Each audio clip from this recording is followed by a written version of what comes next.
Oh, I had one like this. Visitors to the Kyiv Toy Museum have a hard time containing their joy when they see the toys of their childhood put on display.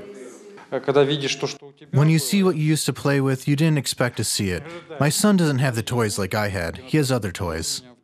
The children compare the toys of the past to those of the present. The changes to this relative of the Rubik's Cube over the years have been subtle, but these 10-year-old girls notice the difference. You see, the parts are really close there. They can barely move and make a loud screech, so this pyramid is not suitable for quick assembling.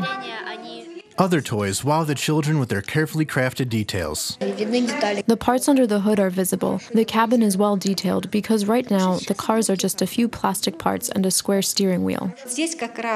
The interests of different generations come together here when the children understand their parents. The museum's collection contains around 19,000 toys. Some of them have never been exhibited and have to wait their turn for years. There are no other museums which change their exhibits as often as we do. It's impossible to remember everything when we do an exhibition. Samples of nearly every toy made since the 1930s have been stored in this Kyiv museum. The toys were developed at a special research institute before being mass-produced. There are toys which only have a single copy at the museum. For example, the production of this escalator was considered to be too expensive in the 1950s, and this exhibit became the last of its kind. It has moving parts. This special lever brings everything up.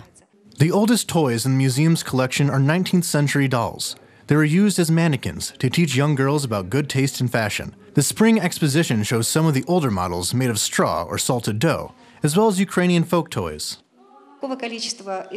These toys were cherished because they were very fragile. Because the material could easily fall apart if wet, be it grass or straw, the children didn't have as many toys as they have now. So these ones survived until our times because they were loved and cherished.